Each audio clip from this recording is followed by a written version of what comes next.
संधि दो, क्या कमाना चाहते हो हम समझ नहीं पाते हैं, हम नहीं समझ पा रहे। कमाई है, मैं किसी कमाई का विरोधी नहीं हूं, खूब कमाई, उस कमाई का परिणाम हमने एक सत्य घटना पढ़ी, मेरी तो आंखें खुल गई। आपको भी सुनाओ, हो सकता कुछ लोगों की खुल जाए। कैसी उपेक्षा हो रही है, ये मुझे स्वीकार नहीं है, और ये मैं व्यासपीठ की जिम्मेदारी समझता हूं बंधुओं। एक ऐसा अपकर्ष हो रहा है संस्कृति का, कैसी निराशा, हताशा। ऊंचे ऊंचे भवन, ऊंचे ऊंचे अट्टालिकाओं से संस्कृति नहीं सुरक्षित होती। एक अभी हाल की घटना है, एक सेना का अधिकारी, उसके 2 बेटे, सेना का अधिकारी रिटायर हो गया, अपनी पत्नी के साथ अपने घर में रहता था, दोनों बेटे बाहर नौकरी करते।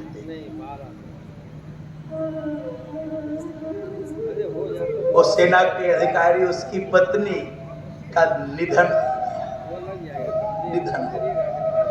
बेटों को सूचना गई कि मां नहीं रही। न जाने बेटों ने क्या बातचीत किया, ये तो मैं नहीं बता सकता।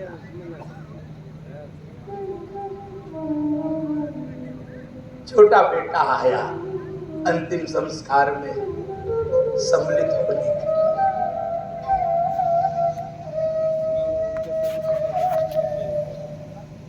बाबूजी ने प्रतीक्षा बहुत देर की, पूछा भैया कहाँ है, बड़ा बेटा कहाँ रह गया, कब तक आएगा? उसने कहा बाबूजी मुझे तो बोलने में भी साहस नहीं हो पाता है। भैया ने फोन किया था, कहा कि माँ के मरने पे तुम चले जाओ, बाबूजी मरेंगे तो हम चले जाएंगे। बंधु माता टूट गया, बाप टूट गया। इन्हीं दिनों के लिए, इन्हीं दिनों के लिए ये 2 बेटे, इतनी पीड़ा, इतनी चोट। अभी कुछ महीने पहले की घटना है, अपने कमरे में गया है, अपनी लाइसेंसी रिवॉल्वर से आत्महत्या कर लिया कि अब तू मेरे भी संस्कार में मत, तू मेरे भी संस्कार। कैसा सांस्कृतिक अपकर्ष हो रहा है, आपको कल्पना? इसलिए गुरुकुल का कुल यही प्रयोजन होता था, वहां पढ़ाया जाता था मातृ देवो भव, पितृ देवो भव, आचार्य देवो भव, अतिथि देवो भव। अब नहीं पढ़ाया जा रहा।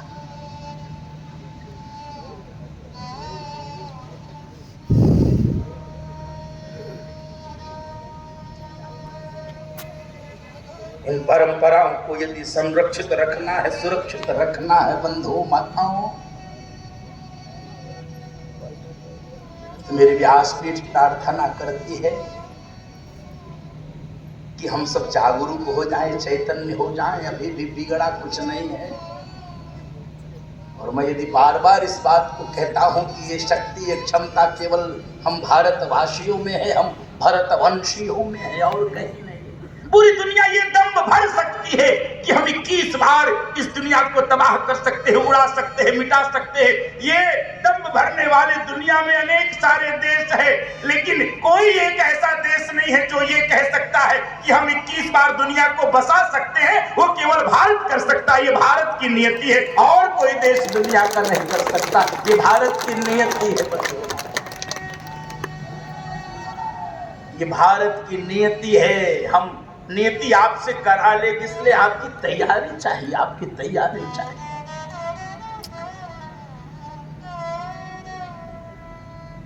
आपकी तैयारी। भगवान गुरुकुल में पढ़े, मात पिता गुरु नाव मात।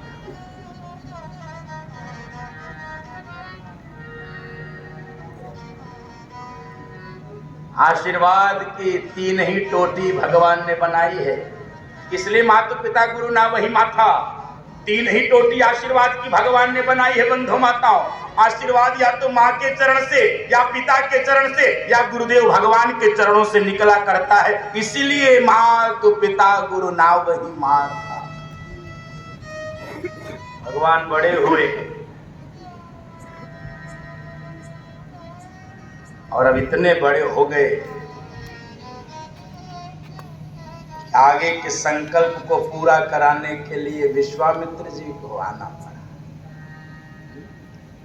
विश्वामित्र जी कोई सामान्य राजा नहीं है, सामान्य ऋषि नहीं है। त्रिशंकु को सदेह स्वर्ग में प्रवेश करा दिए, नए स्वर्ग की रचना कर दिए, गायत्री मंत्र के दृष्टा हैं, लेकिन आज अयोध्या में आए हैं।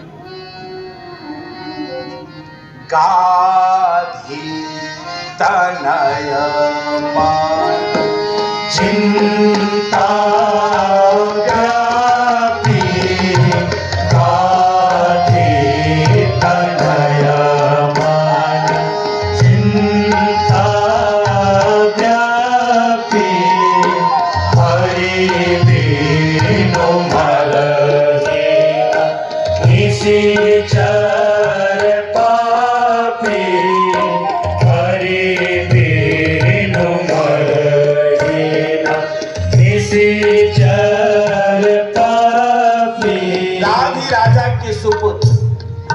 विश्वामित्र जी आए अयोध्या में। महाराज दशरथ ने स्वागत किया है ऋषि का। विश्वामित्र जी कह रहे राजन, अनुज समेत देहो रघुनाथा, अनुज समेत देहो